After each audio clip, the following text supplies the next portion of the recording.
असं म्हटलं जातं की जेव्हा एका कुटुंबामध्ये दोन किंवा दोनापेक्षा जास्त भावंड जेव्हा असतात तर त्यांच्यामध्ये एक चांगलं कनेक्शन असणं किंवा विचारांचं बॉन्डिंग असणं गरजेचं आहे. जर हे विचाराचं कनेक्शन किंवा बॉन्डिंग जर चांगलं नसेल तर याचा फायदा वाईट लोक घेतात आणि काय करतात की त्या कनेक्शनला ब्रेक करतात. आणि जेव्हा ते कनेक्शन ब्रेक होतं तर त्यावेळेस फॅमिली ब्रेक होते. असंच काही आपलं फॅमिली म्हणजे मित्रांची फॅमिली. तर यामध्ये सुद्धा तुम्ही ग्रुपमध्ये जेवढे मित्र असाल किंवा मैत्रिणी असाल तर त्यामध्ये असणारं कनेक्शन जर का स्ट्रॉंग नसेल, प्रॉपर बॉन्डिंग नसेल तर तुमच्यावर टपून असणारे जे शत्रू असतात ती इझिली तुम्हाला ब्रेक करू शकतात. आणि कनेक्शनमध्ये असणारा एकही मेंबर जर तुटला तर त्यावेळेस कनेक्शन फेल होतं. तर नमस्कार विद्यार्थी मित्रांनो, मी श्रावण पवार. आपलं सगळ्यांचं मी पुन्हा एकदा आपल्या श्रावण सर इंजिनिअरिंग अकॅडमीच्या आपल्या या चॅनलवरती मनापासून स्वागत करतो. मित्रांनो, आजचं जे लेक्चर असणार आहे आपलं it is known as a design of connections. So design of कनेक्शनचा पार्ट आपण आता सुरू करतोय. So as per the Indian standard code 3 प्रकारचे कनेक्शन्स आपण इथं बिल्ड करत असतो. स्टील मेंबरमध्ये जर कनेक्शन आपल्याला बिल्ड करायचे तर 3 प्रकारचे कनेक्शन आपण इथं बिल्ड करतो. Number 1 riveted connection, number 2 bolted connection, number 3 welded connection. असे 3 प्रकारचे कनेक्शन्स आपण ह्या ठिकाणी बिल्ड करत असतो. मग सगळ्यात पहिला प्रश्न येतो की सर या कनेक्शनची रिक्वायरमेंट काय असते. लक्षात घ्या, हे स्टील स्ट्रक्चर आहे. तर स्टील स्ट्रक्चरमध्ये हे मेंबर ऑलरेडी फॅक्टरीमध्ये काय केले जातात, कास्ट केले जातात, ऑलरेडी बनवले जातात. हे साईटवरती आपण घेऊन येतो आणि हे मेंबर एकमेकाला जोडून आपण स्ट्रक्चर जे ते तयार करत असतो. मग आता एकमेकाला जोडायचं आहे म्हणजे इथं थोडी ना आपण फेविकॉल वापरणार आहोत की फेविकॉल का मजबूत जोड, असला काही प्रकार नाही आहे. मग इथं 2 मेंबर जर एकमेकाला जोडायचे असतील म्हणजे काय, to increase the length of the member. जर एखाद्या मेंबरची लेंथ वाढवायची असेल, बीमला जर का कॉलमला जोडायचं असेल, ठीक आहे, किंवा आपण असं म्हणूया की एका मेंबरकडनं दुसऱ्या मेंबरकडे जर लोड ट्रान्सफर करायचा असेल तर त्या ठिकाणी आपल्याला कनेक्शन खूप गरजेचं आहे, रिक्वायर्ड आहे. इथं मी काही इमेजेस गुगलवरनं घेतल्या आहेत की तुम्हाला चांगल्या पद्धतीने व्हिज्युअलाइज होईल. आणि ते एकदा तुमचं हे व्हिज्युअलायझेशन चांगलं तुमच्या डोळ्यासमोर आलं ना, तुम्हाला लक्षात आलं ना, तर कन्सेप्ट खूप अगदी सोप्या पद्धतीने तुम्हाला समजतील. तर तुम्ही इथं बघू शकता की ह्या ठिकाणी काय झालंय, हा जो व्हर्टिकल मेंबर आहे it is known as a column आणि हे हॉरिझॉन्टल मेंबर आहेत यांना आपण म्हणतो बीम. तर ह्या बीमचं आणि ह्या कॉलमचं जे काही जंक्शन आहे ते जंक्शन बघा कोणत्या प्रकारच्या कनेक्शननं जोडलं. या ठिकाणी हे रेड कलरमध्ये जे वापरले आहेत ना, it is known as a bolt. याला काय म्हणतो आपण, bolt. So it is a bolted connection. So हे बोल्ट वापरू शकतो आपण.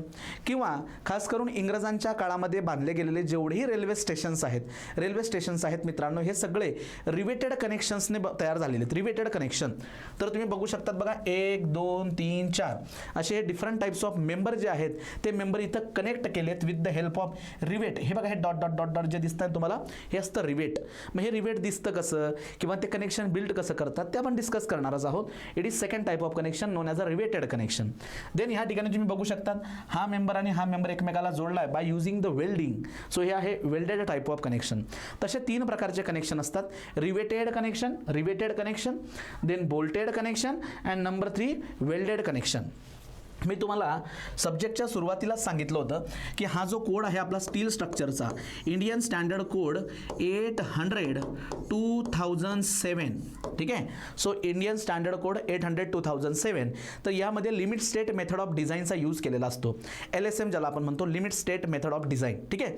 आणि याच्याच अगोदर म्हणजे ओल्ड कोड जो आहे आपला IS 800 1984, तर यामध्ये वर्किंग स्ट्रेस मेथडवरती सगळ्यात जास्त भर दिला होता. तर 1984 मध्ये रिवेटेड कनेक्शन जे आहे ना, रिवेटेड कनेक्शन, या रिवेटेड कनेक्शनवरती खूप सारे प्रॉब्लेम्स जे आहेत ते विचारले जायचे किंवा रिवेटेड कनेक्शनवरती खूप भर दिलेला होता. या ठिकाणी as per the Indian standard code 800/2007 आपण मोस्टली 2 प्रकारचे कनेक्शन इथे शिकणार आहोत. नंबर 1 बोल्टेड आणि वेल्डेड कनेक्शन. म्हणजे काय काय शिकायचं आपल्याला लक्षात घ्या. सगळ्यात आधी आपण प्रायमरी लेवलला बोल्ट काय असतं किंवा बोल्टचे किती प्रकार पडतात, बोल्ट कोणत्या प्रकारचा फोर्स जो आहे कॅरी करू शकतो, बोल्ट नेमका फेल कसा होतो, एका बोल्टची स्ट्रेंथ किती असते, हे सगळं आपण शिकत जाणार आहोत हळूहळू. मग एखादा कनेक्शनमध्ये जर का टोटल लोड माहिती असेल तर आपण किती बोल्ट प्रोव्हाइड करायचे, हे सगळं काही तुम्हाला ह्या ठिकाणी शिकायला मिळणार आहे. वेल्डिंग करायची तर किती लेंथची वेल्डिंग करायची आहे, लेंथ वाईज वेल्डिंग केल्यानंतर ती किती फोर्स कॅरी करू शकते, हे सगळं खूप सुंदर पद्धतीने तुम्हाला इथे शिकायला मिळणार आहे आणि स्टील स्ट्रक्चरची खूप रिक्वायरमेंट आहे सध्याच्या काळामध्ये. त्यामुळे आज जे काही तुम्ही शिकणार आहात ना ते तुम्हाला आयुष्यभर खूप चांगल्या पद्धतीने कामात येणार आहे. तर परीक्षा तर तुम्ही पास होणारच आहात तेवढी गॅरंटी मी घेणारच आहे या ठिकाणी. एक्झाम तर तुम्ही क्रॅक करणारच, पण इथं शिकणाऱ्या गोष्टी तुम्हाला आयुष्यभर पुढे कामात याव्यात या पद्धतीने मित्रांनो मी इथं हे सगळं कंटेंट जे आहे ते डिझाईन करत असतो. पुढे तुम्ही ग्रॅज्युएशन कंप्लीट झाल्यानंतर वेगवेगळ्या प्रकारच्या कॉम्पिटेटिव्ह एक्झाम देत असतात. या कॉम्पिटेटिव्ह एक्झाममध्ये सुद्धा हा सब्जेक्ट विचारला जात असतो आणि खूप चांगलं वेटेज तुम्हाला आहे. आणि कनेक्शनचा पार्टला सुद्धा खूप महत्त्वाचं वेटेज आहे, कारण कनेक्शन स्टील स्ट्रक्चरमध्ये खूप इम्पॉर्टंट रोल प्ले करतो. जर कनेक्शन जर नसेल तर स्टील स्ट्रक्चर नाही आहे. ज्यावेळेस कनेक्शन ब्रेक झालं स्टील स्ट्रक्चर कोलॅप्स. कनेक्शनमध्ये असणारा एकही मेंबर ब्रेक झाला त्या ठिकाणी स्टील स्ट्रक्चर कोलॅप्स होतं. सो खूप महत्त्वाचा पार्ट आहे कनेक्शनचा. तर आपण सुरुवात करूया. तर तुम्हाला सांगितल्याप्रमाणे आणि जिथं जिथं शक्य होतील ना त्या ठिकाणी मी इमेजेस व्हिडिओज तुम्हाला दाखवेल. गोष्टी चांगल्या क्लिअर झाल्या पाहिजेत आणि एक्झाममध्ये प्रश्न कुठून फ्रेम होऊ शकतात तेही तुम्हाला सांगत जाईल, जेणेकरून तुम्ही त्याची प्रॅक्टिससुद्धा करू शकता चांगल्या पद्धतीने, कारण आपल्याला पॅरलली ते सुद्धा महत्त्वाचं आहे. तर बघा मित्रांनो, तर what is the connection? So basically connection means what, or what is the requirement of the connection? So to increase the length of the member, जर एखाद्या मेंबरची मला लेंथ वाढवायची असेल, to increase the length of the member, किंवा एका मेंबरपासून दुसऱ्या मेंबरपर्यंत फोर्स ट्रान्सफर करायचा असेल, to transfer the load or force from one member to other member, we required the connections. त्या ठिकाणी आपल्याला कनेक्शन लागतात. आणि हे कनेक्शन किती प्रकारचे आहे? So there are 3 types of connection: riveted connection, then bolted connection and then welded connection. But as per the limit, as per the Indian standard code 800/2007, हा जो लेटेस्ट कोड आहे स्टील स्ट्रक्चरचा, अकॉर्डिंग टू दॅट आपण bolted connection welded कनेक्शनला जास्तीत जास्त भर देणार आहोत. तर या ठिकाणी मी याला हायलाईट करून देतो: to increase the length of the member, okay, and to transfer the load from one member to other member connections are required. बरोबर. सो हा रिवेट जो आहे, रिवेट बघा कसं असतो रिवेट. सो रिवेट ही अशा प्रकारची एक मेटल पिन असते, तुम्ही बघू शकता. तर हा जो पोर्शन आहे याला म्हटलं जातं शँक. हा जो पोर्शन आहे या ठिकाणी, so this portion is known as a shank portion. याला काय म्हणतात? शँक म्हणतात. हे बघा, सो शँक पोर्शन आहे. रिवेटचा हा काय आहे? शँक आहे. आणि हा काय आहे? हेड आहे. हेड ऑफ द रिवेट, हा आहे हेड. ठीक आहे. आणि it is known as a rivet. याला म्हणतात रिवेट. मग काय केलं जात असतं लक्षात घ्या, की जे दोन मेंबर आपण कनेक्ट करणार आहोत, हे दोघं मेंबर एकमेकांवरती ओव्हरलॅप करतात. काय करतात? ओव्हरलॅप. याचं ओव्हरलॅप झाल्यानंतर मग त्यांच्यामध्ये होल प्रिपेअर केला जातो, ड्रिल होल प्रिपेअर केला जातो. आणि होल प्रिपेअर झाल्यानंतर मग हा रिवेट त्याच्यात इन्सर्ट करायचा. त्यात इन्सर्ट झाल्यानंतर एका बाजूला तर हेड आहे, तर ह्या दुसऱ्या बाजूला with the help of hammer असं ठोकून सेम हेड जो आहे दोघं बाजूने प्रिपेअर केला जात असतो. आणि मग त्या अशा पद्धतीचं कनेक्शन बनतं. ठीक आहे, अशा पद्धतीचे कनेक्शन बनतं. तर याला म्हणतात रिवेटेड कनेक्शन. सो आता ते आपण जनरली वापरत नाही, आपण बोल्टेड ऑर वेल्डेड कनेक्शनला जात असतो. सो बोल्ट तर तुम्ही भरपूर झाले बघितले असणार. सो अशा पद्धतीचे दिसायला हे बोल्ट असतात. सो ही इमेज तुम्ही नक्कीच बघितली असणार बोल्टची. आणि इकडे थ्रेडेड पोर्शन असतो आणि हा जो अनफिनिश पार्ट आहे बघा, हा एवढा पार्ट जो याला शँक म्हणतात. It is threaded portion. त्याच्यावरती थ्रेड्स आहेत. सो हे थ्रेड्स कशासाठी प्रोव्हाइड केले असतात? To receive a nut. इकडनं काय असणार? नट असणार. Nut to receive a nut there is a thread. So हा थ्रेड आहे, हा शँक पोर्शन आहे. आणि ह्या ठिकाणी हा काय आहे त्याचा? ह्या ठिकाणी हा त्याचा आहे हेड. मग तो हेड जो आहे तो स्क्वेअर असू शकतो, सर्क्युलर असू शकतो, हेक्झॅगोनल शेपमध्ये असू शकतो. सो आय होप तुम्हाला क्लिअर झालं असेल. मग आता मी सुरुवात करतो पहिल्यांदा बोल्टेड कनेक्शनला. तर आधी बोल्ट आपण समजून घेऊया. बोल्ट एक्झॅक्टली असतो काय, त्याला डेझिग्नेट कसं केलं जात असतं, त्यानंतर बोल्टचे टाईप किती असतात, आणि मग मी कनेक्शनला सुरुवात करतो. चालेल, चलो आता बघूयात what is the bolt. So bolt basically it is what? It is a metal pin. Bolt is just a metal pin in which there is a straight portion known as a shank, आणि त्या शँकचा काही part कसा असतो? Threaded असतो. To receive a nut.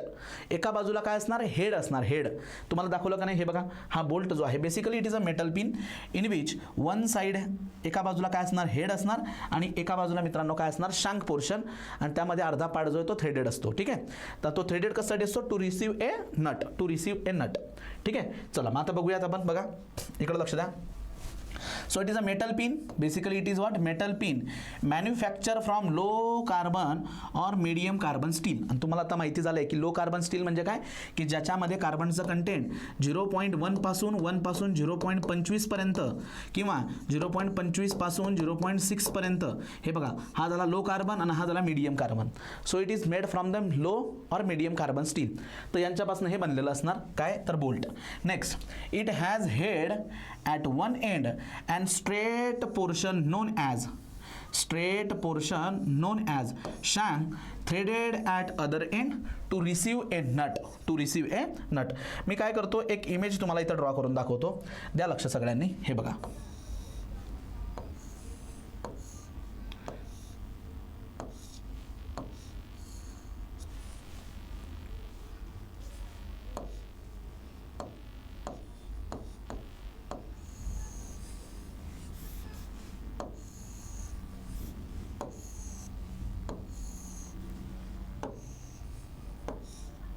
Okay.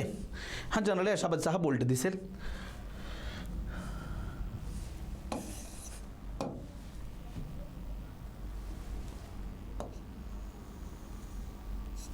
हा असा bolt दिसेल.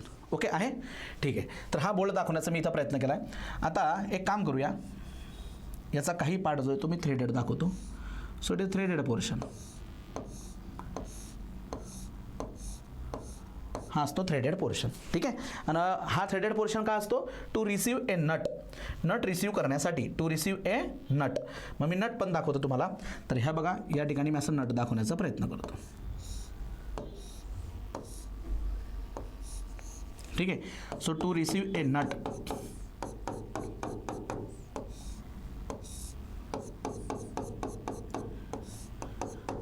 कारण नट त्याच्यामध्ये अशा पद्धतीने खालून नट त्याच्यामध्ये वरती जाणार आहे, ठीक आहे. हे लक्षात घ्या. आता याला या ठिकाणी आपण म्हणतो head. It is known as a head. हा झाला हेड, ठीक आहे. त्यानंतर हा पोर्शन जो असतो मधला पोर्शन बघा, ज्याच्यावरती थ्रेड नाही, it is known as a shank. याला काय म्हणतो आपण, शांक पोर्शन, शांक. आणि जो पोर्शन जो आहे मित्रांनो ज्याच्यावरती थ्रेड दाखवले मी, it is known as a threaded portion. Threaded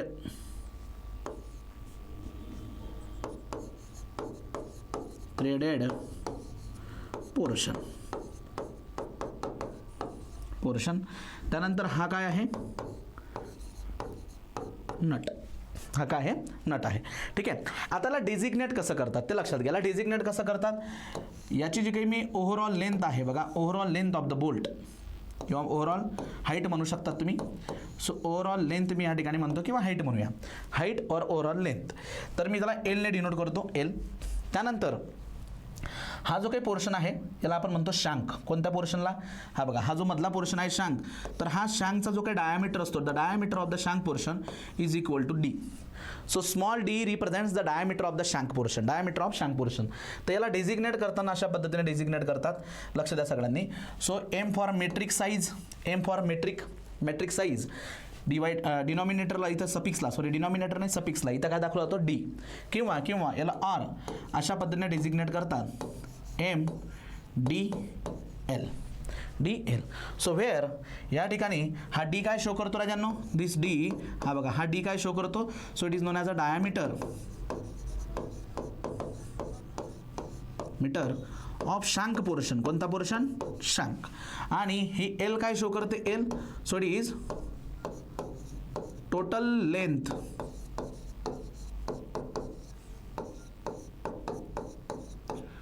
of bolt, total length of the bolt. अशा पद्धतीने त्याला डेझिग्नेट केलं जातं. एक तर असं असेल, पण मोस्टली अशा पद्धतीने त्याला डेझिग्नेट करतात, M suffix D. So where D is the diameter of the shank, D is the diameter of the shank. For example बघा, मग आता एक्झाम्पल जर बघायचे म्हटले त्याचे, तर बघा M14, ठीक आहे, M16, M20, M24, then M30, त्यानंतर M36 एक्सेट्रा, अशा पद्धतीने.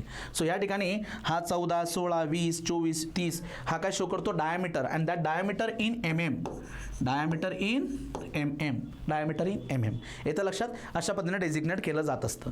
आणखी एक लक्षात घ्या, इफ सपोज डी जर का डायमीटर ऑफ शँक पोर्शन असेल, where D is the diameter of the shank, then what is the area of the shank portion, then the area of shank portion बघा, so area of शँक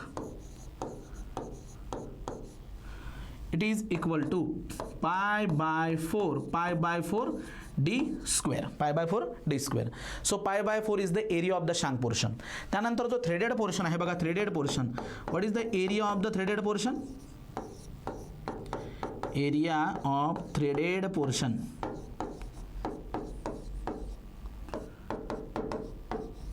is equal to what is the area of the threaded portion. So threaded portion म्हणजेच काय, या शँक portion मधून काही material तिथून remove केलंय. So it is a 78% area of the shank. शँकचा जो काही एरिया असतो त्याचा 78% एरिया कशाचा असतो, थ्रेडेड पोर्शनचा, ज्याला असं लिहिलं जातं 0.78 pi by 4 D square.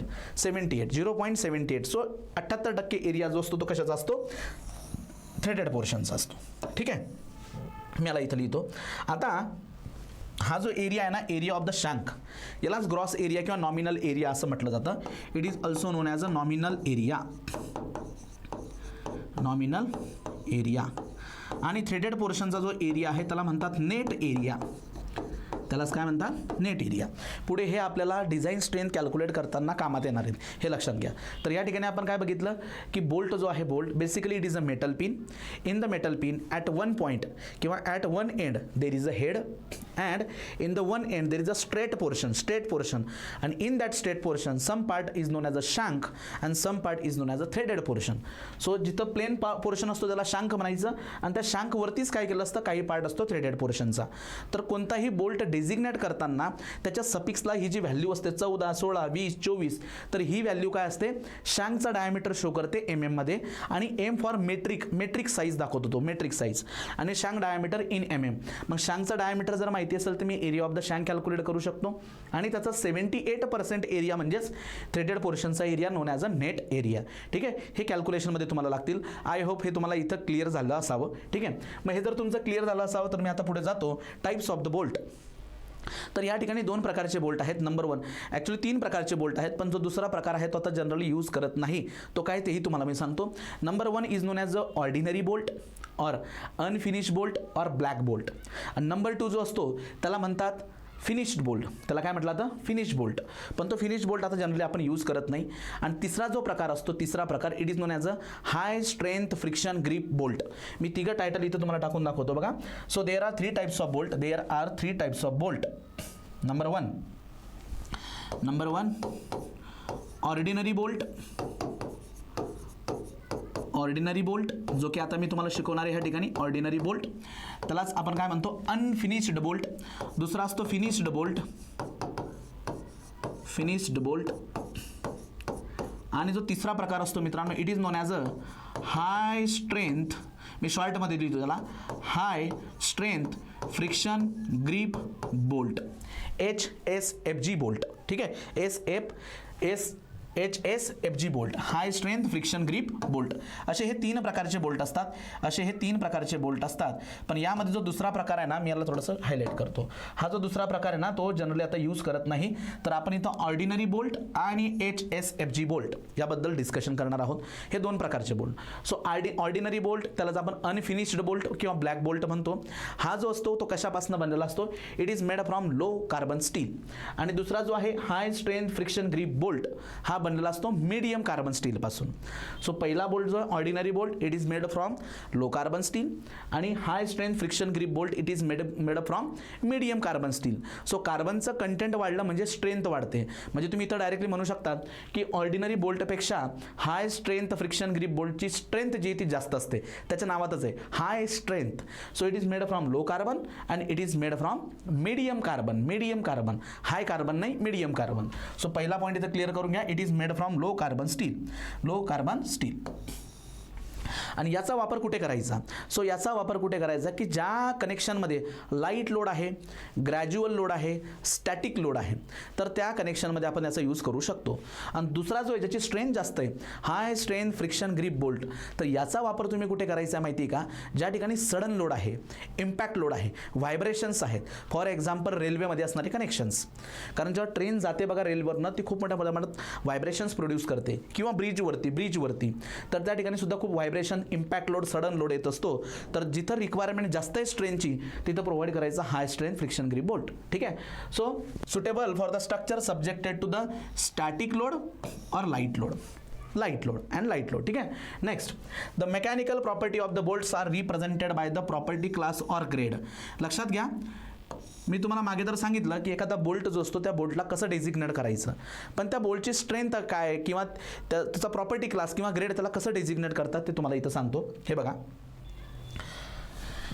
3.6, 3.8, then 4.6, 4.8, 5.6, 5.8, 6.6, 6.8 and so on.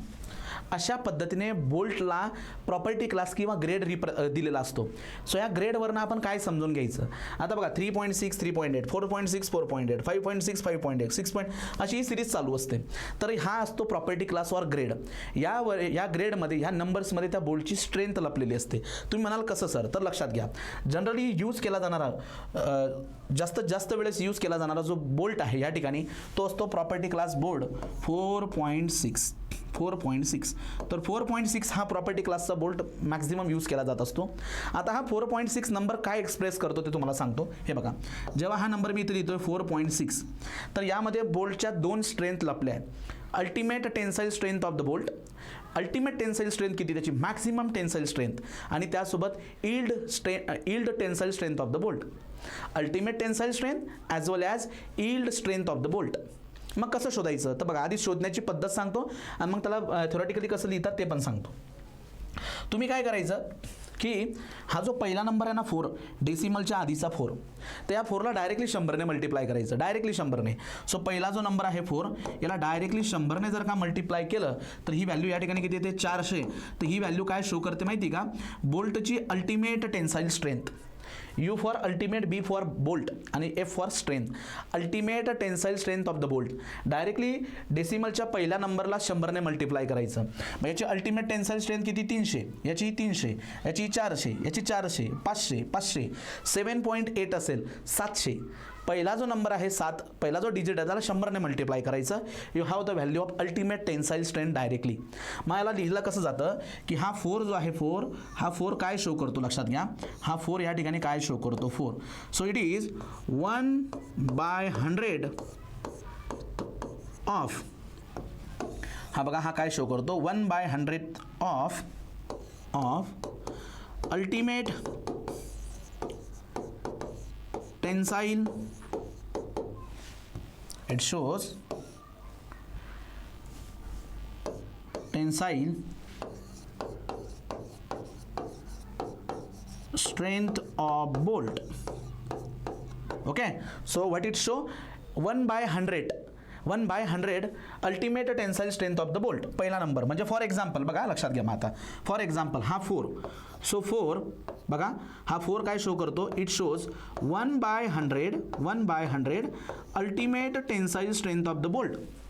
आणि या 100ला जर इकडे पाठवलं, so therefore FUB is equal to 4 × 100, that is equal to 400, आणि ही व्हॅल्यू असते मेगा पास्कलमध्ये, newton per mm². So ultimate tensile strength of the bolt या ठिकाणी किती आलं? 400 मेगा पास्कल. अशा पद्धतीने 400 मेगा पास्कल. आता हा 6 कसा शो करतो? बघा, हा 6 काय शो करतो ते तुम्हाला सांगतो. सो हा जो 6 नंबर आहे, डेसिमल नंतरचा 6 हा नंबर, तो काय शो करतो ते लक्षात घ्या. सो 6 हा जो नंबर आहे, इट शोज 10 × हां, लक्षात घ्या, yield strength of the bolt, yield strength of bolt divided by ultimate tensile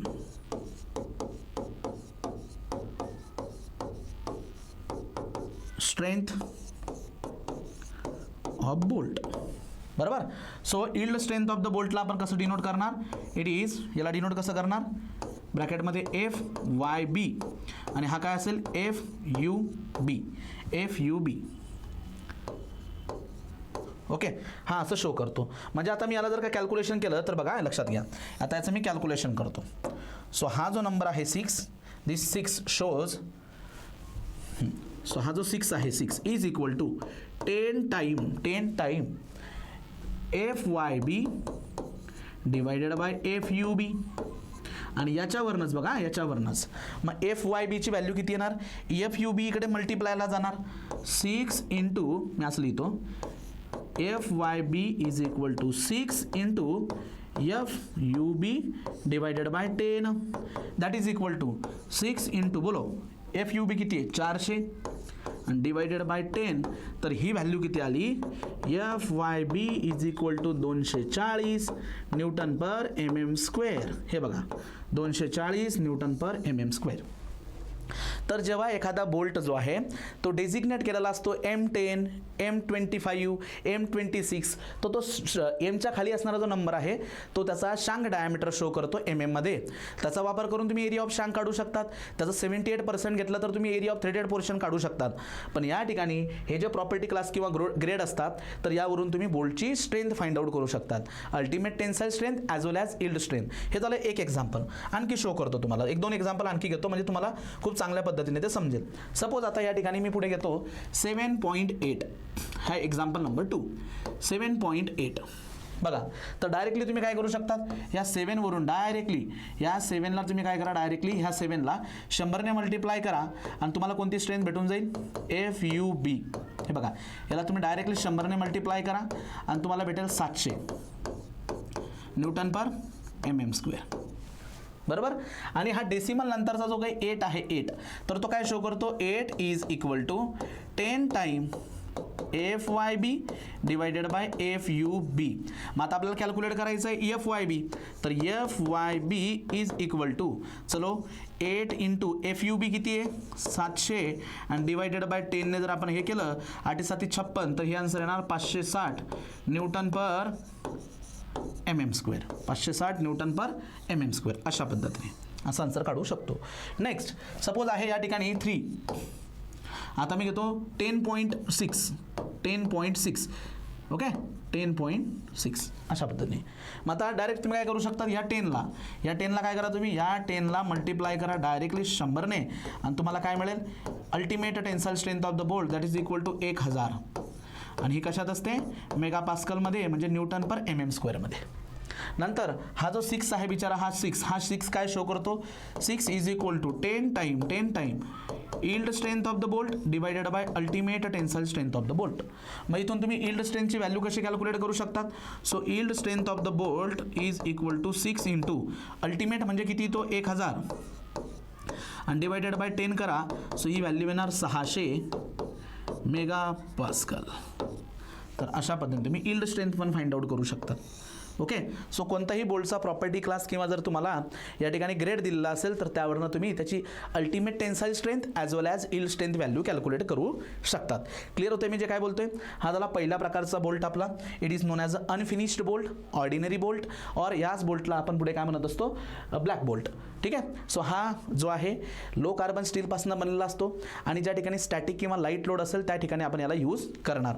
आणि कुठलाही बोर्ड असू देतो तर त्या बोल्टची जी काही स्ट्रेंथ असते ती प्रॉपर्टी क्लास किंवा ग्रेडने शो केली जाते आणि एखाद्या नंबरवरनं कशी अल्टिमेट आणि टेन्साईल स्ट्रेंथ कॅल्क्युलेट करायची, अल्टिमेट आणि इल्ड, ते तुम्हाला मी इथं शो केलं. नेक्स्ट प्रकार जो आहे दुसरा, याला आपण ह्या ठिकाणी काय म्हणतो, फिनिश्ड हाय strength friction grip bolt, high strength friction grip bolt. ठीक आहे. तर ह्या इमेजेस आहेत, तुम्ही बघू शकता. ह्या सहज इमेज मी गुगलवरनं इथं ॲड केलेल्या आहेत. आधी इमेज बघून घ्या, मग त्याला डिलीट करतो मी इथून, कारण त्यांचं काही काम नाही इथं. हे बघा, हाय स्ट्रेंथ फ्रिक्शन ग्रिप बोल्ट, असे बोल्ट असतात. तुम्ही बघू शकता हा पोर्शन जो हेड आहे, हा पोर्शन काय आहे, हेड आहे, हेड. ठीक आहे. So it is head portion. त्याच्यानंतर थ्रेडेड पोर्शनमध्ये हा नट आहे, हा नट तर तुम्हाला माहिती आहे का नाही, नट. आणि हे जे असणार ह्याला वॉशर्स म्हणतात, वॉशर्स. ते वॉशर्स कधी तर रबरचे असतात, कधी स्टीलचे वॉशर्स असतात. तर असा हाय स्ट्रेंथ फ्रिक्शन ग्रीप बोल्ट आहे, हे त्याची इमेज आहे. आता हाय strength friction grip bolt basically काय, तर हा बोल्ट बनलेला असतो, त्याची स्ट्रेंथ हाय असते. कुणाच्या कंपॅरिझनमध्ये, कुणाच्या कंपॅरिझन, याचं कंपॅरिझन कुणासोबत करणार तुम्ही, ऑर्डिनरी सोबत. सो याची स्ट्रेंथ जी असते ती कशी असते, हाय असते दॅन दी ऑर्डिनरी बोल्ट. याला कुठे वापरला जात असतो, ज्या ठिकाणी सडन लोड येणारे, इम्पॅक्ट लोड, डायनामिक लोड येणारे, तिथं आपण वापरू शकतो. आणि मीडियम कार्बनपासून बनलेला असतो. So it is made from medium carbon steel and it is suitable for the structure subjected to dynamic load or impact load चा अर्थ होतो की एखादा लोड जर आपण एका हाईटवरनं डायरेक्ट ड्रॉप केला suddenly, so it is known as a impact load. तर त्या केसमध्ये तुम्ही जिथं स्ट्रेंथची रिक्वायरमेंट जास्त आहे तिथं हा बोल्ट यूज करू शकता, हाय strength friction grip bolt. Okay, आता एक लक्षात घ्या, हा बोल्ट जो आहे ना, यामध्ये एक आणखी एक महत्त्वाचा पार्ट आहे. मी इथून त्याला थोडंसं ही इमेज तुम्हाला दाखवण्यासाठी मी ठेवली इथं, याला नंतर मी सांगतो तुम्हाला. ठीक आहे, याला ओळखतात का तुम्ही, याला काय म्हणतो आपण, याला इंग्लिशमध्ये व्रेंचेस म्हणतात, व्रेंचेस. पण बेसिकली आपण मराठीत त्याला काय म्हणतो, पाने. हा काय पाने, असे पाने वापरतो आपण. हे पाने कशासाठी वापरले जातात, बोल्टला पॅक करण्यासाठी. तर हाय स्ट्रेंथ फ्रिक्शन ग्रीप बोल्टमध्ये काय केलं जातं की बोल्टला त्याच्या फुल टेन्शन कपॅसिटीपर्यंत पॅक करतात. कशाचा वापर करून, या पाण्यांचा वापर करून त्या बोल्टला एकदम पॅक केलं जातं. आता बघा, ही एक प्लेट आहे, वरतून बोल्ट इन्सर्ट केला आहे आणि त्या बोल्टला फुल कपॅसिटीपर्यंत पॅक केलं जातं. फॉर एक्झाम्पल इकडे लक्ष द्या तुम्ही, मी तुम्हाला इथे एक प्लेट दाखवतो. हे बघा, ही एक प्लेट आहे. ओके, हां, नंतर ही दुसरी प्लेट आहे.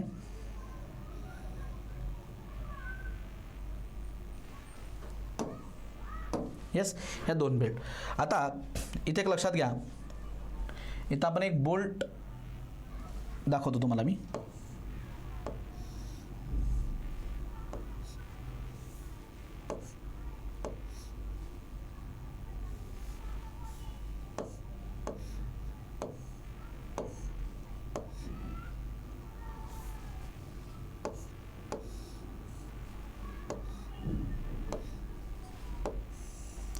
हा बोल्ट असा इन्सर्ट केला या ठिकाणी. ठीक आहे,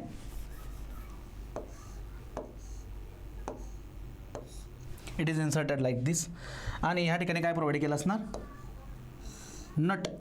हा काय आहे, नट. हा आहे नट. त्यानंतर हा जो बोल्ट असेल, ह्या बोल्टवरती काही सम पार्ट्स थ्रेडेड, ते पण दाखवूया, काही पार्ट थ्रेडेड असेल. तर असा हा बोल्ट आहे. तर होतं का, काय होतं ते लक्षात घ्या. ही जी प्लेट आहे, या प्लेटवरती इकडनं फोर्स येणार आहे, tension force.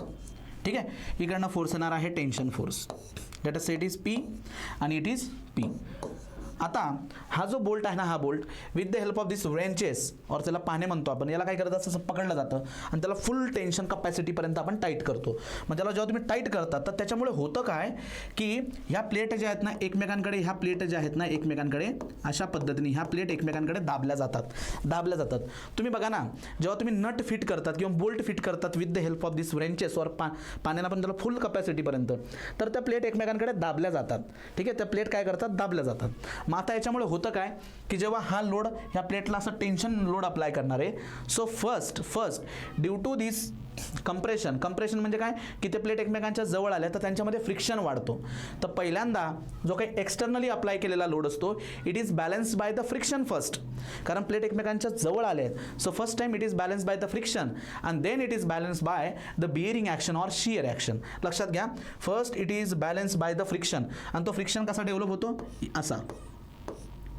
It is a friction force, कारण always remember friction is act as a टँजन्शियली act होतो, म्हणून त्याला असं दाखवलं जातं. तर या ठिकाणी फ्रिक्शन डेव्हलप होत असतो. इथं काय डेव्हलप होतो, friction. So friction develop like this. So first, external acting force is balanced by the friction and then bearing action or shear action. तर या ठिकाणी पण ही इमेज मी त्यासाठी तिथं गुगलवरनं घेतली होती की तुम्हाला इथं समजावं. थोडंसं झूम करून दाखवतो इथं मी तुम्हाला. हे व्रेंचेस जे आहेत, पाने जे आहेत, त्यांना तुम्हाला दाखवण्यासाठीच आणलंय मी इथं. याला मी बाजूला ठेवतो.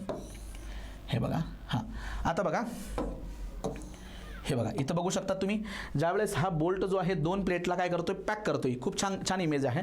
तर इकडनं हे लोड ट्रान्सफर होणार आहे. जेव्हा पॅक केलं जातं ना, तर हा दाबला जातो म्हणजे ह्या प्लेट एकमेकांच्या जवळ येतात, आणि जेव्हा जवळ येतात, एकमेकांच्या जवळ येतात, तिथं फ्रिक्शन फोर्स जो आहे तो वाढतो. So first external force is balance by the friction force and then by the bearing action or shear action. ठीक आहे, हे लक्षात घ्या. ही इमेज मी इथं राहू देतो. ही इमेज मी तुम्हाला काय करतो, इथं एक रेफरन्ससाठी नोट्समध्ये मी तुम्हाला राहू देतो. ठीक आहे, ज्या नोट्स मी तुम्हाला प्रोव्हाइड करेल ना या बोल्टच्या, त्यात मी ही इमेज राहू देतो इथं, म्हणजे तुम्हाला व्हिज्युअलाइज छान होईल. ठीक आहे,